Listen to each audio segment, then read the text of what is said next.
Good afternoon, my ECO 2301 students. As you're aware, over the weekend, we started talking about the topics of market structures. So I introduced and we talked about one of the key market structure, which is a perfect competitive industry. That was chapter 11. So the recording for perfect competitive model is posted at Canvas. So if you want to watch the video recording, please do so. You also have an assignment which is due, I think, tonight. That is homework number 3.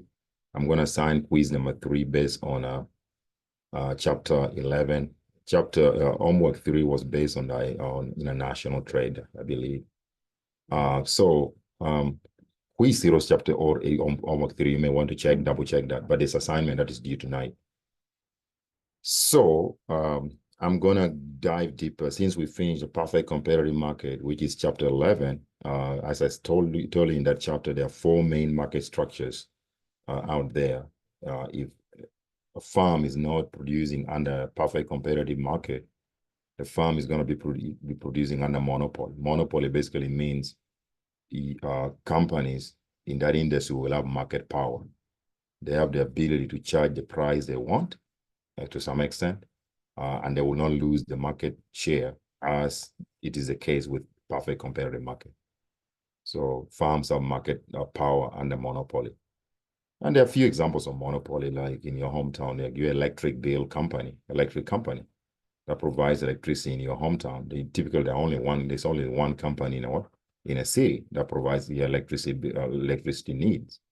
So you don't have an option as a customer. So the price of your electric bill is going up. It's not like you're going to switch to another electric company. There's only one available. That's the only one. So you pretty much don't have any option.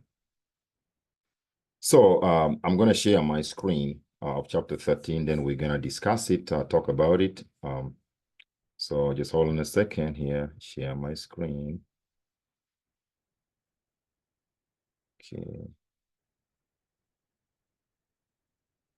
Okay. So here's our chapter 13, which is a monopoly chapter. So here's going to be the outline of the chapter or the key learning objectives. So we're gonna be talking about monopoly. Monopoly, they have market power. So I will talk specifically about how a firm uses market power to maximize profit under the monopoly market. And then we'll talk about the cost of monopoly. Because monopolies, as you're gonna see, they tend to charge a higher price, which is above, always more than the price that competitive firms charge. So typically when firms are charging very high prices than normal, consumers are going to lose out. That's going to lead into some what we call deadweight costs or deadweight loss. And then we're also going to talk about the cost of monopoly. Monopoly can come with there can be some elements of corruption and inefficiency associated with monopoly. We'll talk about some benefits of monopoly, like may create some incentives for research and development, R&D. And then we'll discuss the sources of market power. What makes companies turn into monopolies in the first place. And then we're going to talk about how the government regulates monopoly. If the government regulates monopolies, what happens to the price?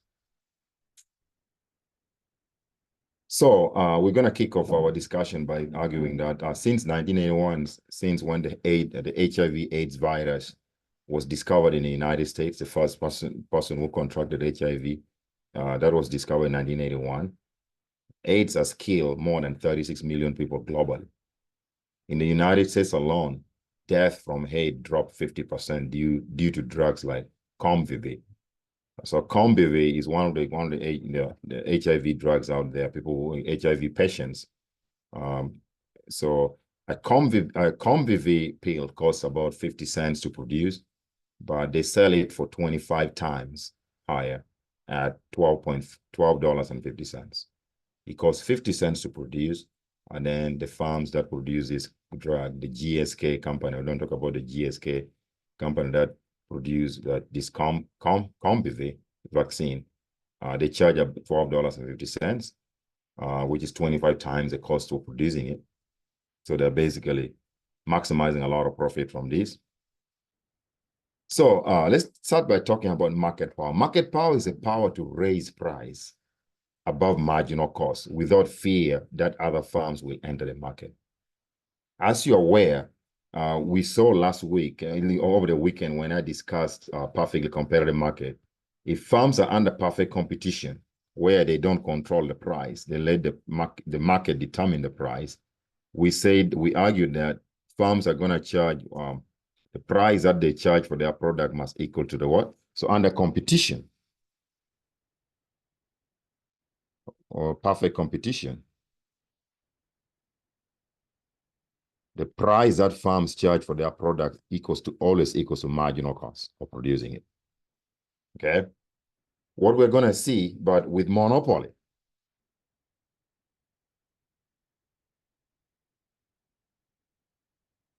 a monopoly firm is going to charge, the price they charge is always above the marginal cost. So normally when you hear economists saying that the monopolies always charge a price, a markup above marginal cost, that's what we mean there. Okay, so in other words, what we're saying here is that this, so many of these weird. So what we're saying here is that monopoly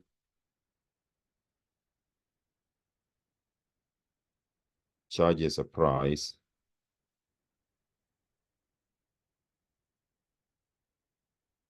which is a markup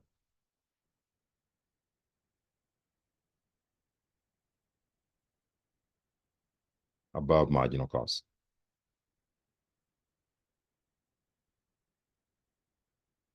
So that's the same thing as saying they charge the price which is greater than marginal cost. A markup against the grain. They may charge 20% above the marginal cost of producing it, the product. So the price the monopolists will set for their product will always be above the marginal cost of producing it. In perfect competition, let me reiterate that again, as in chapter 11, which we saw this past weekend, the price that firms charge under competition must always equal to marginal cost. So a monopoly is going to be a firm with market power. Market power in the sense that they have the power to raise the price above marginal cost without fear that other firms will enter the market. So the GSK or GlaxoSmithKline owns the patent to produce what? Combivy. Are we going to say a patent gives exclusive rights to make, use, or sell the product? This is very common in the drug industry. If your company discovers some new drug for treating some illness out there, the federal government is going to issue you what they call a patent right. Patent right gives you like an exclusive right to produce, sell the product for at least 20 years. So GlaxoSmithKline, GSK patent prevents competition. This gives GSK market power. Okay. We have seen, so what does that mean? That means if you give a firm that excessive power through patent to produce the way they enjoy the sole right to make, use, or sell the product, then that means they can increase the price. The price is going to be super high. That's happened here in America a lot. If you go to places like India or even Canada, India does not recognize the Combivy patent. They don't recognize patents. So that's why in India, an equivalent drug, Combivy, sells for 50 cents or the marginal cost. That's what it is in India. Meanwhile, in the United States, the same drug sells for $12.50 because granting patents here makes the company have market power to raise the price of the product they're putting out in the marketplace. If you don't give them that exclusive patent rights, then the drug price will be fairly low. But we need that. So CS, you can check yourself, do your self-check here. So market power allows a firm to raise price above marginal cost. So the correct choice is B. That's so monopoly always have market power. They're able to charge a price which is a markup above what? Above marginal cost. Okay. So we had some definitions also in the previous chapter that those are going to carry still here.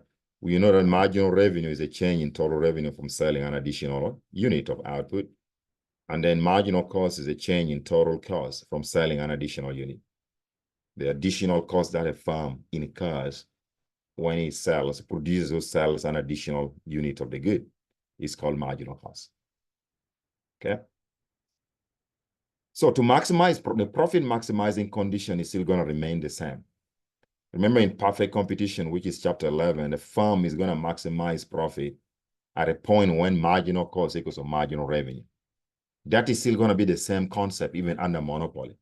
Firm under monopoly, in the profit maximizing condition is that marginal cost must equal to marginal revenue. But a firm with marginal power, market power, must lower its price to sell an additional unit. So that means under monopoly, that firm is going to face it just before he faces a downward sloping demand curve, but the marginal revenue is going to be below that demand curve because for every additional unit the firm wants to sell, they can lower the price. Okay, that's what we're saying here.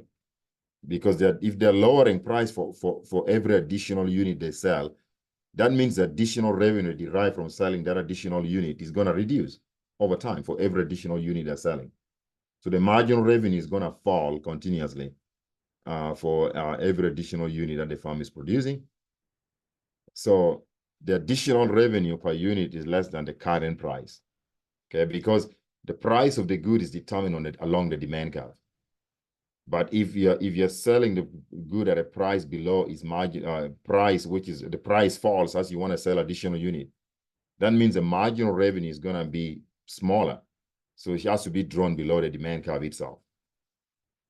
Okay. So let's see this information on the table. These are the pricing information. This is the price of a product on the first column, the quantity which a company is selling, and then the total revenue from selling, and then the marginal revenue. You can see clearly when the price is 16, for example, this firm is selling 2 units of this product. And the total revenue is going to be, of course, you multiply price times quantity. So 16 times 2 gives you 32. So the marginal revenue is a change in revenue from selling an additional unit. So you move from selling 1 to 2, revenue changes from 18 to 32. So what is that difference? It's 14. So this is the marginal revenue for selling the second unit. When the firm lowers price from 16 to 14, because we're saying under monopoly, the firm should lower the price of its product for every additional unit it's trying to sell. So for example, if this firm wants to sell the third unit, which is an additional unit, is lowering the price from $16 to $14. Okay. So when you lower the price from 16 to 14, the total revenue from selling the third unit is you multiply 14 times P price times quantity. So 14 times 3, that is $42. Okay, so the change in revenue is going to be how much revenue was before you lower the price from, when it was 16 compared to when the price is down to 14. So you see, revenue is going to increase by 10 from 32 to 42. So marginal revenue is 10. Because marginal revenue is the additional revenue that a firm derives from selling this additional unit of the output. And so on. So when a firm lowers again, price from 14 to 12 for the fourth unit he wants to sell, you can see that the total revenue is going to be $48. 12 times 4 is 48. And the change in total revenue, marginal revenue, so the change in total revenue or marginal revenue is going to be 6 this time. So that's 48 minus 42, you get 6.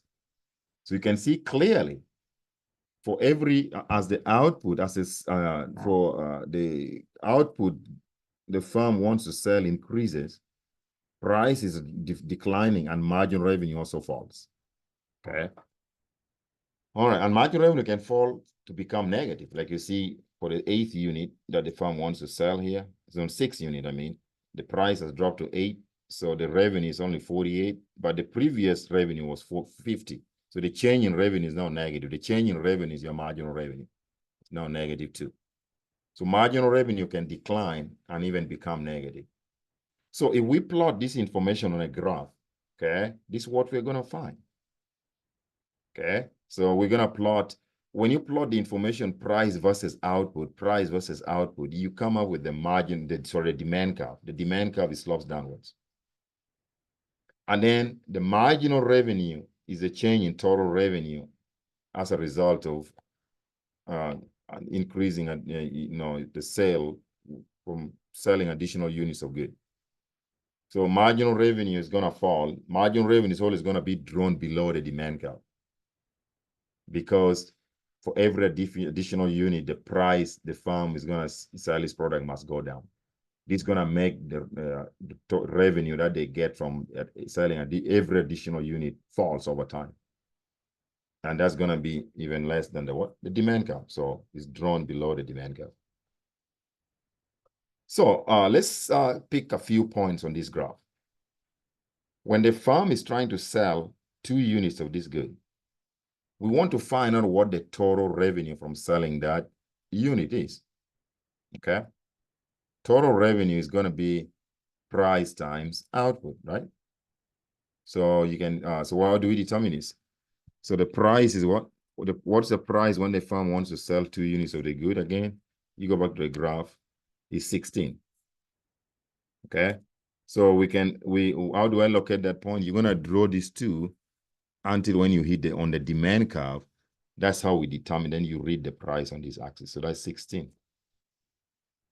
Okay? So now we see that if the firm lowers the price, okay, from 16 to 14, if the firm lowers the price from 16 to 14, you can see, and you know, for the third unit, see the third unit here?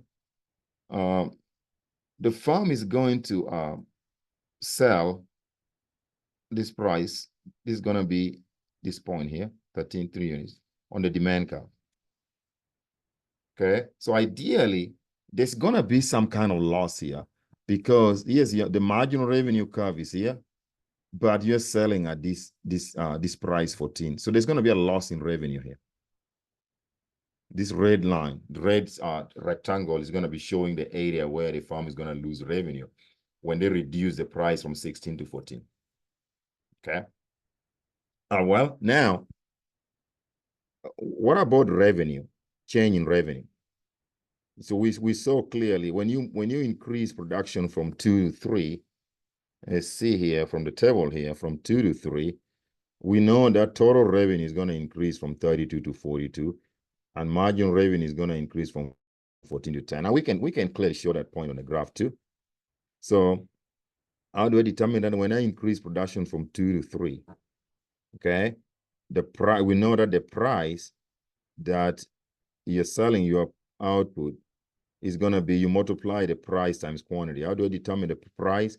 Quantity 3, draw a line, you hit the demand curve, and that's going to be the price that we're saying is 14.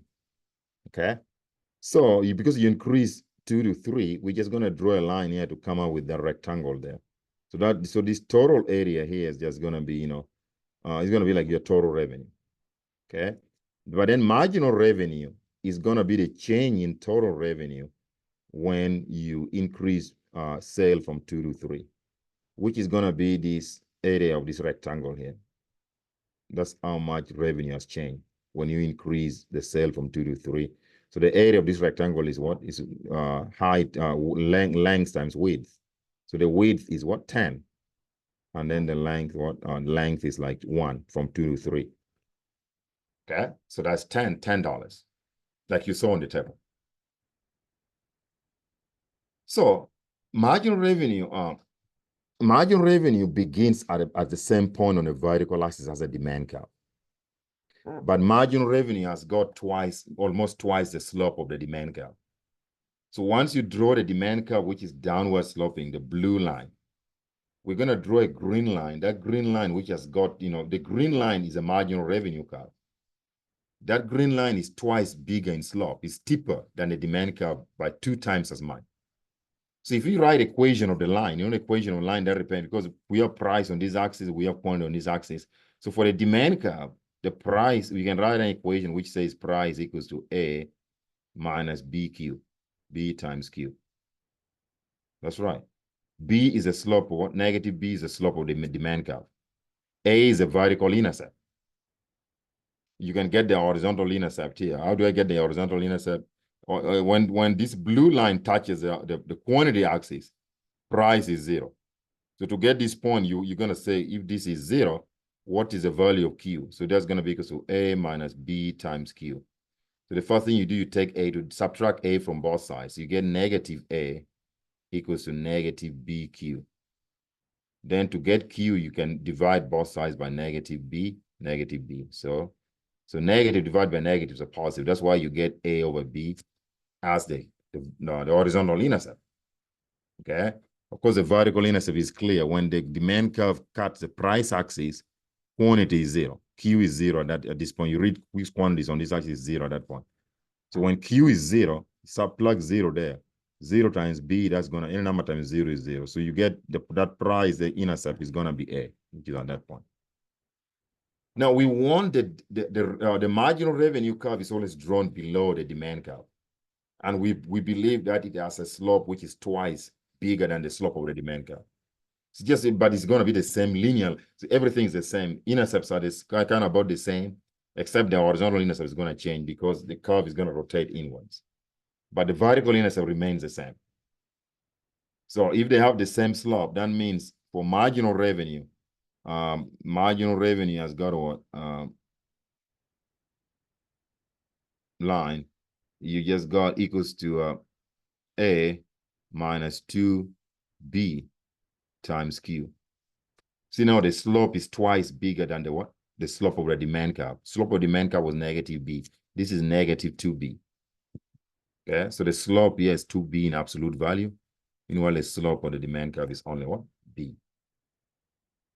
So that's how we, in terms of constructing the what? The marginal revenue curve and the demand curve. Marginal revenue is always drawn below the demand curve. And that's for the reason. The reason is that for every additional unit that a monopoly is trying to sell, they're going to sell those additional units at the decreasing price. So you're selling every additional unit, you're selling at decreasing price. That means the additional revenue you're going to be deriving from the additional units you're selling will be smaller. Okay, so marginal revenue is going to be slopes downward, but it's always going to be below the demand curve. So there's a self-check question here. For a firm with market power, marginal revenue is always higher than the marginal revenue is always what? Is it higher than the price? Lower than the price. So C is a correct choice. Okay. The reason, and that goes back again to this curve here, because the price of the good is determined on the demand curve. Like if you pick any quantity here and you want to know what price to purchase it for. Let's say there was a quantity 3 here. How do I know the price? You draw the line until the demand curve and you locate the price here. So the demand line is used to determine the price. And since the marginal revenue is drawn below that demand curve, the green line is below the blue line, it implies that for a monopoly, the marginal revenue is always less than the price of the good. That's what this self-check is about. Okay, now let's talk about profit maximization. How a firm under monopoly maximizes profit. So as I said before, profit maximization is going to have the same principle, just like in perfect competitive market.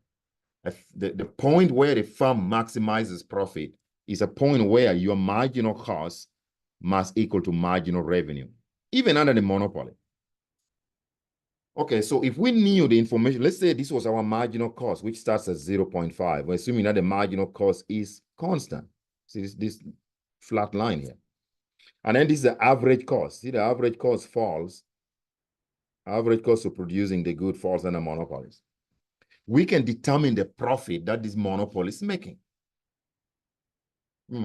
Okay, how do I know? So the first thing you always want to do, you want to locate the point where for the profit maximizing quantity.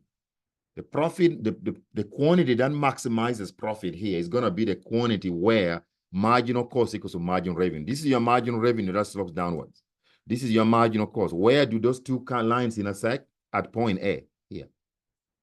So point A is a profit maximizing point where marginal revenue equals to marginal cost.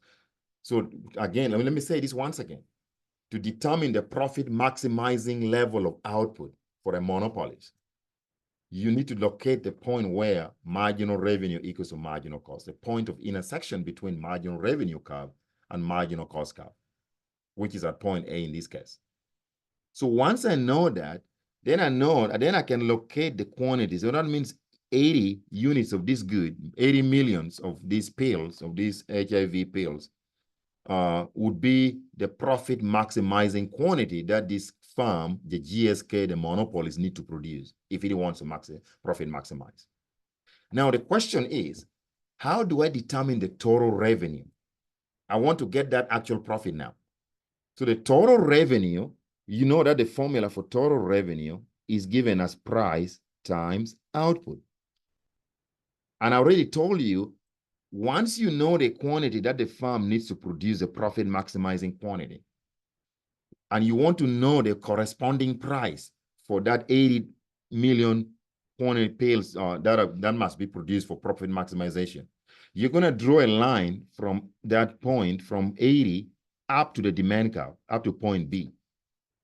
And then you're going to read across, that's the price, what we call a profit maximizing price. That means the area of this rectangle, this all rectangle here, let me draw that. All coming to down here. All this rectangle, that area represents total revenue. So in this case, total revenue, and you guys know how to calculate the area of a rectangle. So the total revenue is going to be equals to price from 0 to 12.55. That's like the what? The width of this rectangle, which is going to be $12.50. And then I'm going to multiply that by the quantity is going to be the length of this rectangle, which runs from 0 to 80, which is 80. That's as simple as that. So that means total revenue is going to be 1250 times 80, something that I did not do here. Okay, then I also need to locate what? Total cost of producing that output. How much does it cost GSK, okay, to produce 80 million pills, which is a profit maximizing quantity? So total cost is going to be equals to the total cost of producing that pill is going to be equals to the quantity times the average cost of producing it. The average cost of producing 80 pills, like this is basically saying that every pill that this company produces, it costs the company what? The cost is $2.50. But the company is producing 80 of it. So the area of this, let me do this in a different color. The area of this rectangle down here, from you see this, just this one here, this rectangle here, is going to be the total cost. So you understand that? So the width, the length of this of that rectangle is run from 0 to 80, and the width is going to run from 0 to $2.50. So in this case, this is just going to be equals to what? $2.50 times the quantity, which is 80. That is going to be the total cost of producing this. So then you know that profit, we talked about this last week. Profit equals to total revenue minus total cost. Okay? So in this case, if you get the whatever, what is $12.50 times 80? Let me find that number here real quick. $12.50 times 80. Just hold on a second. 12.5 times 80. That is 1,000 exact. Okay, so total revenue is $1,000 minus total cost, which is 2.5 times 80. 2.5 times 80. That is $200. So that means the profit is going to be $800, which turns out to be the area of this shaded green rectangle. Because profit is total cost. Total cost is this big rectangle up here, which we calculated earlier, minus total cost, which is this smaller triangle down here. So that means the remainder, this triangle up here, which is a shaded green triangle, not triangle, rectangle, is going to be the profit, which you can directly calculate. If you already know where the average total cost is, the box that represents total cost and the box that represents total revenue, you could just take off that box that represents total cost. Then whatever remains there is a profit. So you just calculate the area of the rectangle up here. That's what we did here. The area of that shaded green rectangle is length times width. The length runs from up to 80, and then the width runs from $2.50 to $12.50. So that difference is 10. So 80 times 10, that's 800. So you get the same thing. You get the 800 that we get. So there are two ways of doing. So if you already know the 800 represents total cost, just extrapolate, get that area away, and then calculate only the area that represents total part of the total revenue that remains. Or you go through the long approach, calculate total revenue, which you're going to take, again, let me see how you calculate total revenue. The first thing you do, you locate the profit maximizing output. And the condition for profit maximizing output is a point where marginal cost equals to marginal revenue. That's a point where these two lines in a cycle. See, marginal cost line is that green line running across. The marginal revenue line is this green line running downwards. So where those two lines intersect, that's the profit maximizing condition of marginal revenue equals to marginal cost. That means the output, this 80 here, which is now not seeing better because I keep on driving on it, is going to be the profit maximizing output level. And then once you do that, then you should calculate the total revenue. Once I know this output, draw a line to see what price the firm is going to charge for each product at that output. I mean, just drawing a line from that output to the demand curve at point B, then you're going to locate the price here. And then that clearly you're going to be left with this all big rectangle here. That is going to be your total revenue, because total revenue is price times output. Output is 80, how much you're going to be selling, times the price, which is run from 0 to $12.50, which is $12.50. That's what we did here. Okay. And then after that, you also need to determine the total cost. We know this is the average cost curve, which runs downwards. That means average cost basically means that's a cost per unit. Every unit, that means every pill costs them $2.50. Okay, because we draw a line up to the cost curve here. We already know the quantity 80. So to get the total cost, if every unit that the farm sell costs them $2.50, what about 80 million units? So we have to multiply 80 million times $2.50, which is the area of this lower triangle, rectangle down here. That's your total cost. Then we're just going to find out profit. Profit is total revenue minus total cost. So we're going to subtract, this is your total revenue minus total cost. So you remain with this area of the shaded green rectangle, which is going to be 800. So that is clearly how you're going to be getting information on the test. Make sure you know, and I want to repeat this again. The condition for profit maximization under monopoly is when marginal revenue equals to marginal cost. So once you know that you locate a point where marginal revenue equals to marginal cost on your graph, then, or even on the table, if I give you information on the table, you're just going to look at a point where marginal revenue equals to marginal cost, then read the quantity. That quantity that matches with that point where MR equals to MC is your profit maximizing quantity. And then from there, you use that quantity to determine the total revenue. You look at the price of the product at that quantity. You're going to multiply that price at that correspond to that quantity times that quantity. That's your total revenue. Okay, the profit maximizing total revenue. And then there's going to be information on average cost. Average cost is the cost per unit. So you're going to, so once I give you how much it costs per unit, then to get the total cost, you multiply that cost per unit times the quantity that is going to be produced. If every pill costs $2.50, then 80 million pills is going to cost 80 million times $2.50. That's going to be your total cost. And then just to get profit, you just use profit equals to total revenue minus total cost. It's as simple as that. Okay. So let's talk about elasticity of demand and monopoly markup. When I say monopoly markup, I'm talking about the profit they earn above marginal cost. Because the monopoly always charges a price which is greater than marginal cost. So there are two effects make demand for pharmaceuticals inelastic. One is the idea about the what? The idea about pull this up here. I'm gonna distract him. The idea that you can't take it without you effect. What does that mean? People with serious illnesses like diabetes do not have a choice. They are relatively insensitive to prices of life-saving drugs like insulin. Okay?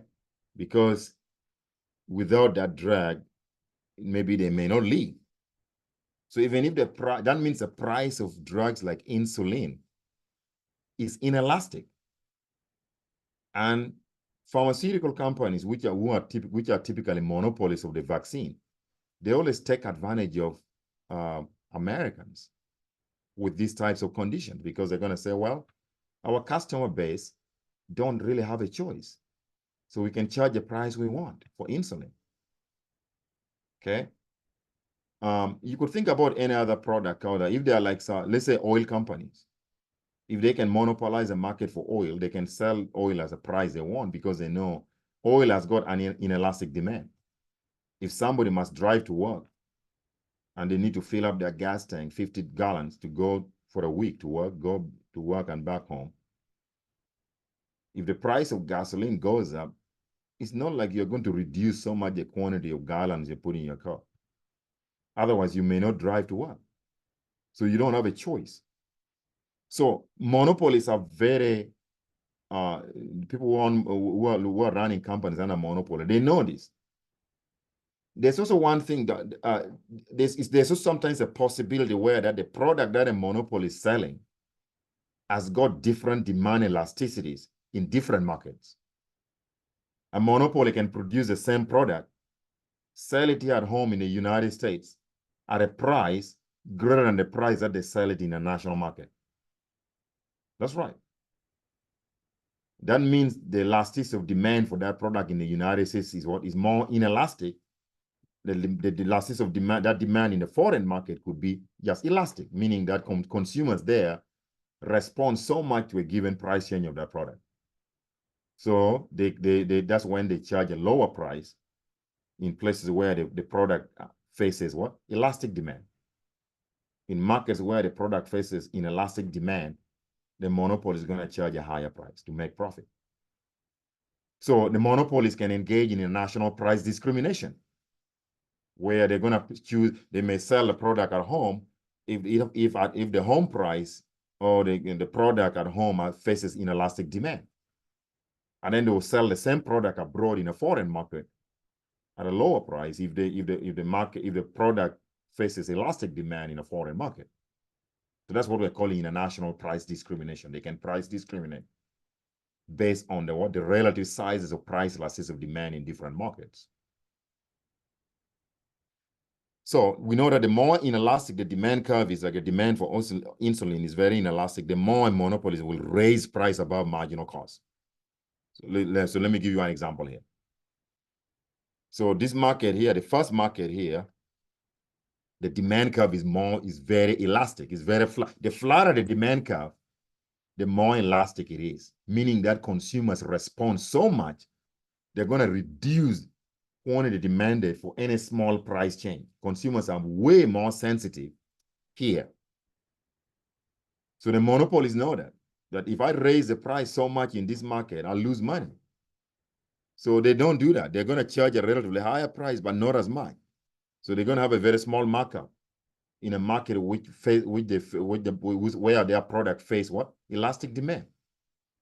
But in the markets where the product faces inelastic demand, just like this market, you can see the demand curve here is very steep. The steeper the demand curve, the more inelastic it is, meaning that consumers of that product in this market are less sensitive to a given price change. So you can see that the monopolies then can raise the price by a big deal. I mean, they make a huge profit under this market than this market when they raise the price here. So the markup above marginal cost is always greater in markets where the product faces inelastic demand than in markets where the product faces what? Elastic demand. Okay. So having said that, let's discuss some of the cost of monopoly.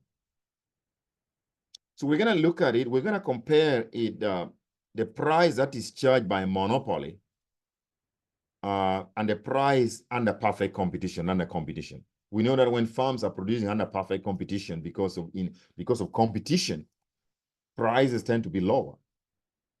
A monopoly enjoys market power.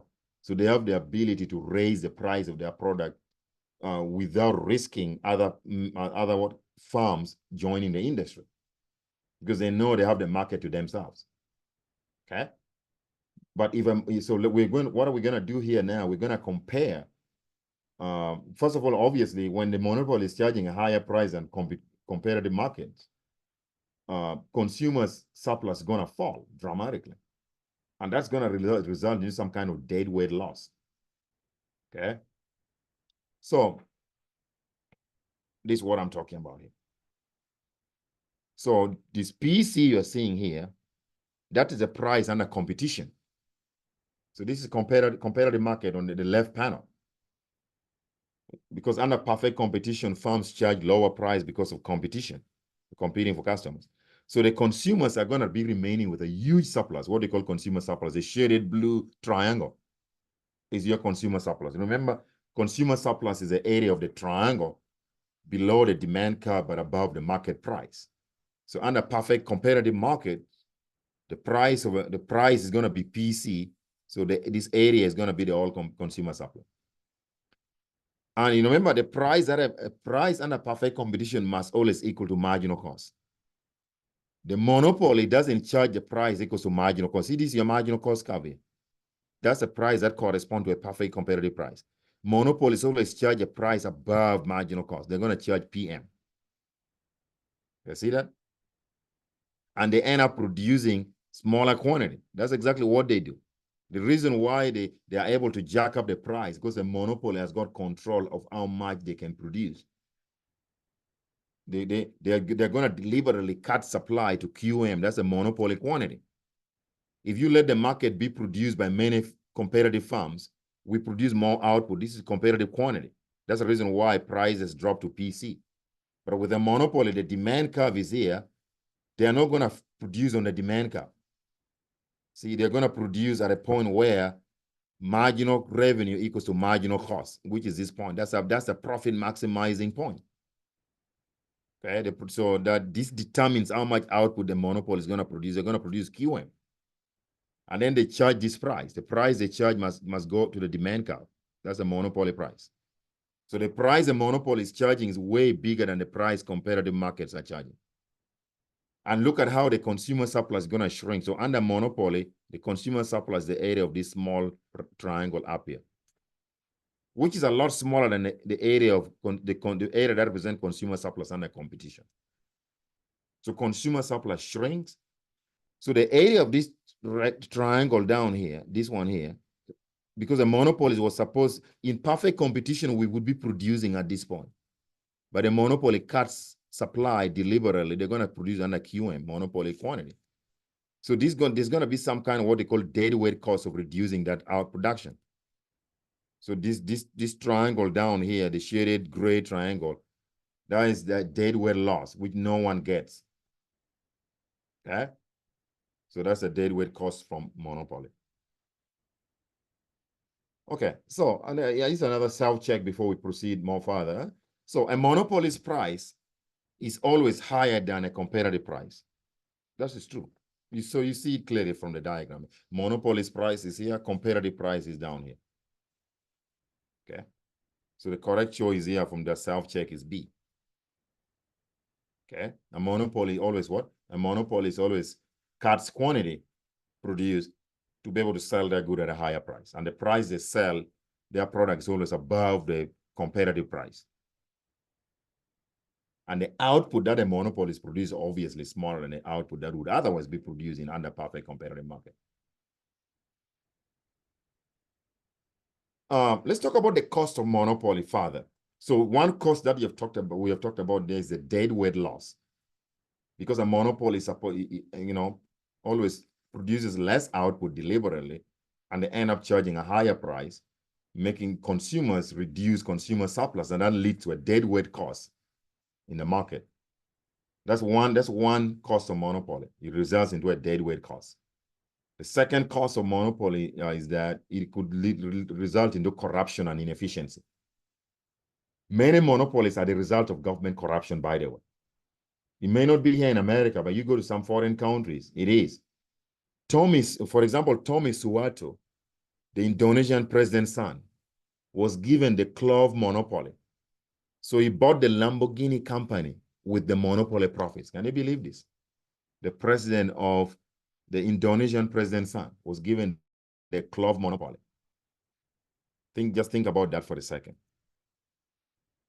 Monopolies are essential, especially harmful if they control a good that is used to produce other goods. Because they're going to know there's no competition, they're going to regulate how much they produce of that good, and that can create serious supply chain issues in the economy. In Algeria, for example, a dozen also army generals each control a key good. Can you believe that? Army generals in the Algerian army. People normally refer to this man as General Wheat, General Tire, depending on which good they're in charge of. So each general tries to get a larger share of the economic pie. The result is greater deadweight loss, and the pie keeps shrinking. We end up producing less and less output. Okay? So a lot of times, especially in developing nations, the creation of monopolies sometimes come because of corruption. A case in point, you go to Russia. All these oligarchs in Russia, these rich billionaires, okay? So oligarchy is one of the form of government where you get like very top wealthy individuals that control the running of the state. Because they're very powerful billionaires. And they control most of the means of production. They're the ones who are in charge, maybe control some of the major oil fields in Russia. They control other prominent industries in Russia. Okay?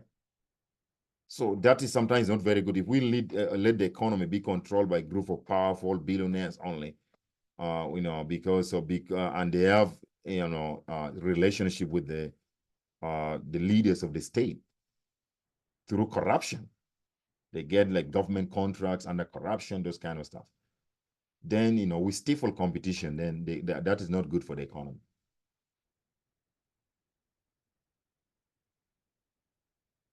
So I mentioned earlier, drug prices are lower in India and Canada. Why? Because India does not offer strong patent protection compared to the United States. Canada's government control drug prices. They basically tell, okay, they're going to tell the drug companies in Canada that if you increase the price, there are penalties you're going to pay. In America, we rarely control drug prices here. So it costs $1 billion to develop a new drug. Patents are one way of rewarding research and development. Without patents, firms will not spend on R&D, and fewer new drugs would be developed. So that's a benefit of monopoly, maybe because monopolies earn a huge profit, and we hope that maybe that huge profit they can plow it back into research and development. That could result in more innovation. That's perhaps a good benefit of monopoly. Incentives for research and development. So prices can reward R&D without creating monopolies. Patent buyouts is another alternative. Buyouts reduce price without reducing research and development. So government must raise taxes to pay for the patent. It may be difficult to determine a price. So let's talk about what creates monopolies in the first place, some of which we already talked about. Sources of monopoly power. Where do they come from? Why is that we end up sometimes with a few firms in an economy and they're so powerful? They have so much market power. They can charge the price they want, whatever. So one of the sources of monopoly is what? Is economies of scale. Economies of scale, these are the advantages that a firm enjoys from expansion, from large-scale production. We call it economies of scale. Then barriers to entry. If a firm is an industry where other entrants or other potential entrants it's not easy for potential entrants to enter that industry, they're going to enjoy the exclusive right, power, to be the sole producer in that industry. And then monopolies can also be created or be made powerful by network effects. A case in point is social media like Facebook. It's very difficult to start a company to compete with Facebook because many Facebook people who are on Facebook, they see their friends also join because of their friends, like that, and it keeps going and going. So that becomes a network of people, you know what I mean, who are at Facebook. So it's very difficult to break that up. And then innovation, of course. If a company is very innovative enough, they'll come out with a product which is really unique, which is very difficult for other competitors to penetrate. Okay. So economies of scale, I say, is the advantages of large scale production that reduce average cost as quantity increases. Okay. Average cost is going to increase. So I want to give you one example of economies of scale here. Let's talk about Walmart. Walmart was formed by by veteran. His name was Sam Walton over there in Arkansas. When this guy retired from the military, he started a small convenience store. They named it Walmart. So just think about when the first Walmart store was started, which could be just the size of a convenience store in Arkansas. It faced a relatively higher cost too. And by the way, before the emergence of Walmart, America used to have so many mom and pop shops, all over your neighborhoods. The problem now is with the emergence of as Walmart started to expand and become one of the biggest retail stores in the world, Walmart has also developed highly sophisticated supply chain mechanism.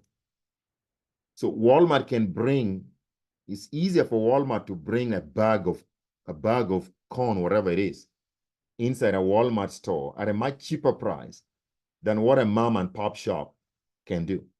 Because Walmart has highly sophisticated supply chain mechanism.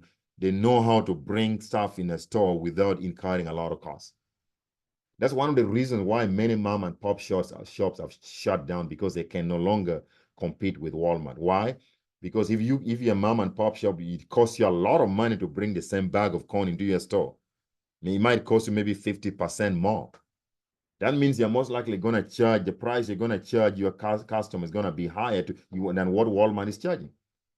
So what happens in the end? Customers are wiser. They're going to say, well, instead of buying from a mom and pop shop at a price which is 50% higher, we're just going to go to Walmart. That's the reason why most mom and pop shop collapse, because of the economies of scale.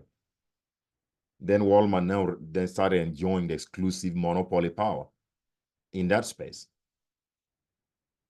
Okay. So let's talk about what we call natural monopoly. Natural.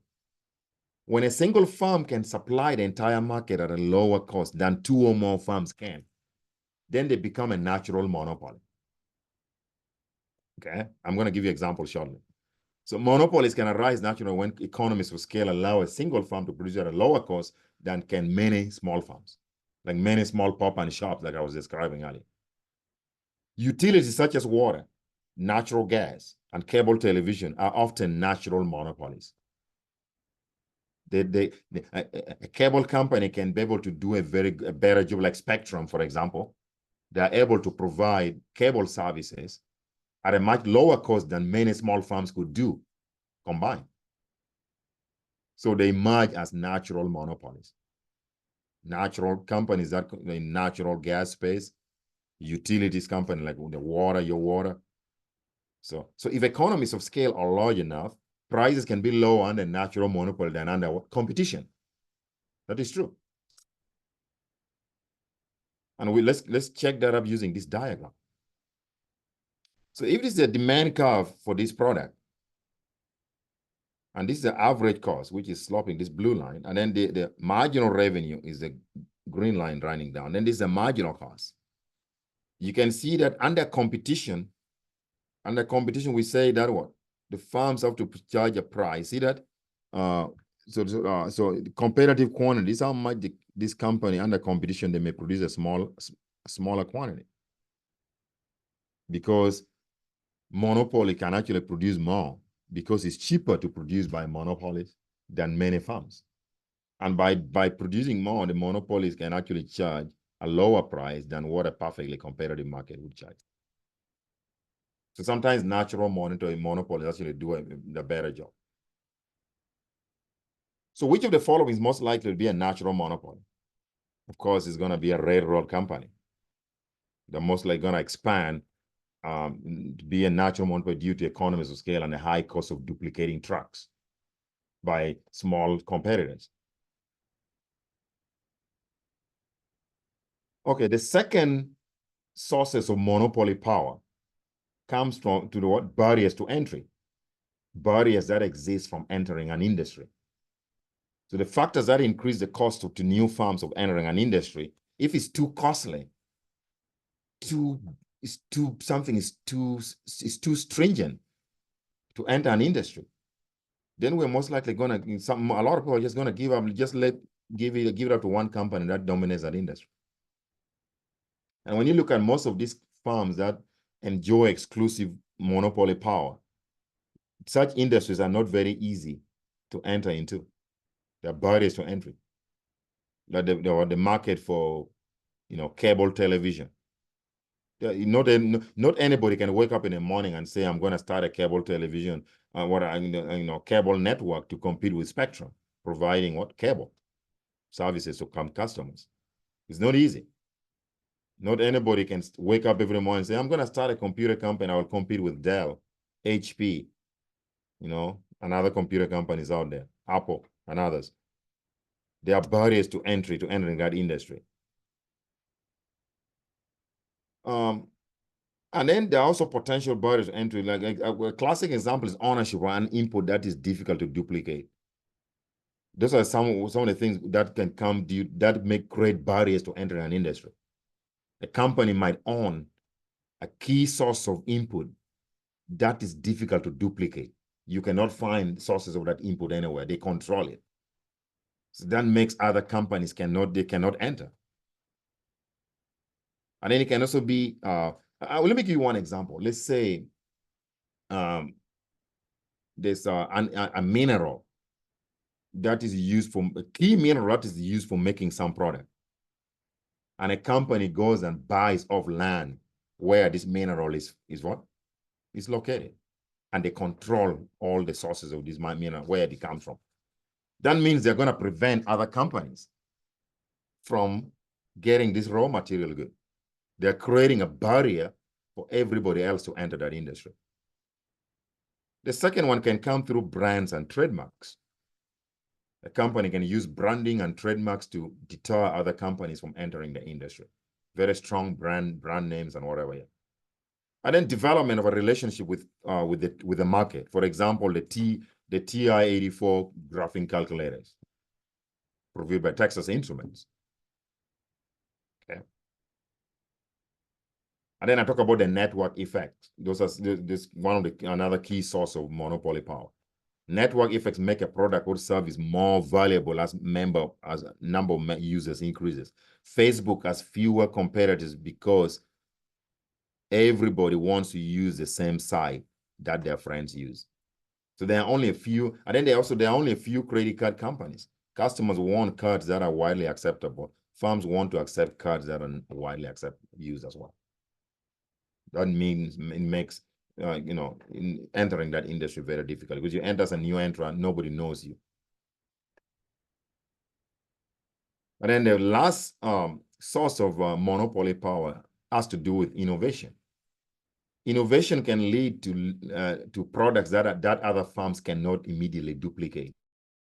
If a firm does good innovation, they come up with a new, unique product that is difficult to duplicate, that is going to make them stay in that industry and enjoy profit for that industry to themselves for a while. It involves a trade-off.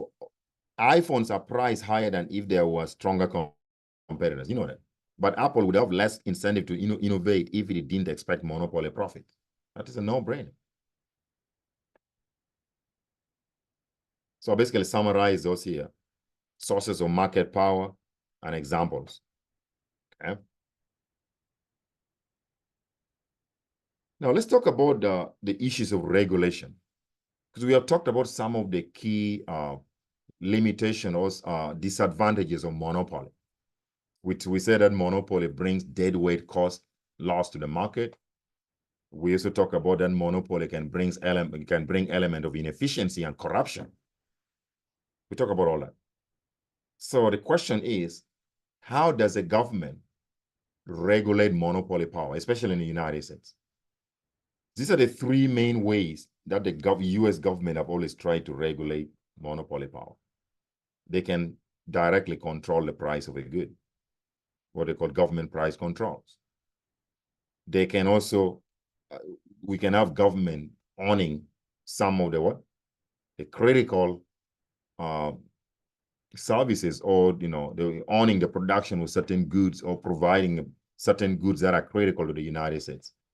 For example, the US government owns so many like electric distributing companies. I'll discuss that. And then there's what we call antitrust law. There are two main laws that were passed in 1890 and 1914. Laws against monopolies, laws that prevent companies from stifling competition. Okay. So let's start with this, price control. When a monopoly can increase output. So let's say, suppose a monopoly wanted to charge a price, which is this much. That means if they want to charge that price, you draw a line to a demand curve, the monopoly would have all this as their profit. Okay? But the government can say, no, we want you to charge a lower price as long as you make, because marginal cost is down there, you're still making profit anyway. But we don't want you to charge. The government can set a price, say the monopolists cannot charge a price beyond this price. So this is a regulated price by government. So that's going to force the monopolists to produce on this point of demand curve, can produce more, but charge a lower price. Okay. So that's one way of the government controlling monopolies, through price control. Okay. So reducing monopoly price increases output and consumer surplus. It decreases the incentive to innovate, though, because the government is taking away the power of the monopoly to charge a higher price, make revenue that they can help use that revenue for innovation. They can't do that. Ownership, government ownership, I talk about it. Government ownership and regulation of electricity provided the United States with cheap power for decades. There are some 3,000 electric utilities companies in the United States, but 2/3 of which are government owned, by the way. The remainder are heavily regulated. So without competition or a profit motive, there's a tendency to become inefficient. But without regulation, providers can exploit market power, as occurred in California in the 2000s. So the market for electricity is heavily regulated. If it's owned by private industry, it's heavily regulated by government. But a lot of them are owned by government, government-run utilities, utility companies. And then the antitrust laws are basically anti-monopoly laws, laws that the United States government have put in place that prevent monopoly from happening. So we have the Sherman Act, named after the congressman who sponsored that bill, that was passed into law in 1890, and the Clayton Act of 1914.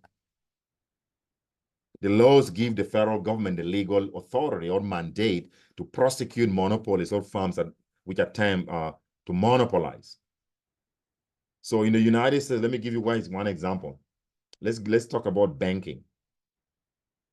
There are some banks in America, you guys heard about it, we call them the too big to fail.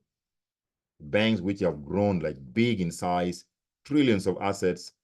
Banks like Bank of America, Wells Fargo, Citigroup, Capital One, Morgan Stanley. So think about it. If Bank of America and Citigroup were to apply for a merger, that they want to merge and become one bank, you think the federal government will allow that to happen? Because the Fed knows that if just two big banks, which you already call them too big to fail, merge, they're going to control a significant share of the market for banking. And that is not good for competition. Okay? The government will not allow that to go through. So the government can, if companies are becoming super big, the government has got a right to break them up, break up a monopoly. They can prohibit a merger that they just described. If the government believes that after merging, mergers and acquisition company is going to be extremely become large and control a big share of the market, be so powerful, something that can threaten competition in the economy. The government will not allow that merger from happening. And then government can also prevent acts and reduce competition, right? Those kind of stuff. Any acts that reduce competition, the government is going to rein under those companies. Mergers, prices, technology, and market conditions are constantly changing. We know that. Firms grow, shrink, split, and merge. We know that. Mergers lead to efficiency of scale, but more market power. So authorities must try to balance lower costs with higher prices. We know that. So the antitrust laws, and I talked about it. Going back here, let's go here. So here are some key takeaways from this chapter that we just talked about. For a monopolist, just know that marginal revenue is always less than marginal price, but then what? Than market price. The monopolist charges a price which is above marginal revenue. Okay, monopolies charge a higher price than competitive firms do, because competitive firms charge a price P is equal to marginal cost under competition. Under monopoly, price is always greater than marginal cost. The monopolies charge a markup on marginal cost. Monopolies tend to reduce total surplus and leads to a deadweight loss. Okay, they use market power to earn above normal profit. We talked about this. The more inelastic the demand for a product is, the larger the markup of price over marginal cost. Monopolies, and if the product has got inelastic demand where consumers are less sensitive to changing quantity demanded for any given price increase, that's where the monopoly is going to charge a higher price. There's going to be a greater markup on marginal cost. But if a product faces elastic demand, meaning that the consumers are more sensitive to any price change, then the monopolist knows that charging a higher price means minimizing revenue. They're not going to increase price that much when they face a product with elastic demand or a market with elastic demand. And then patent monopolies involve a trade-off between deadweight loss and innovation. Natural monopolies involve a trade-off between deadweight loss and economies of scale. We talked about that. The practice of regulation is much more complicated than the theory. Then antitrust gives the government authority to prosecute monopolies or at times to monopolize. Many monopolies are created to transfer wealth to politically powerful elites. This is very common in developing nations, maybe not a big problem in the United States. So that concludes my discussion or my lecture on this topic on monopoly. Again, I'm going to be posting this video and I will be assigning now assignment based on chapters 11 and 12 on competition and monopoly. So keep an eye on that assignment. The other recording, which I'm going to be completing by Wednesday so far. By Wednesday, we're going to be done with all micro topics. So right now we remain with only 2 short topics on micro. There's a chapter on oligopoly, which is another market structure. Oligopoly comes from Latin word. There are 2 Latin words there, oligo and poly. Oligo means few, poly means seller. So, and a market which is characterized by oligopoly means a market where there are few sellers. So it's not a completely monopoly means you may only have 1 firm in the industry. Oligopoly means you have few firms in an industry. Like the market for computers is a market, that's an oligopoly market. A market for color products. Okay, a market for cell phone companies. So market for cell phone, there are few cell phone companies. Market for cell phones. Those are the different types of oligopoly. And then so we'll talk about that, and then we'll talk about the last one, which is monopolistic competition, where there are relatively so many firms in producing goods which can be differentiated through branding and trademarks. We'll talk about that. So those are the 2 last chapters we're going to complete.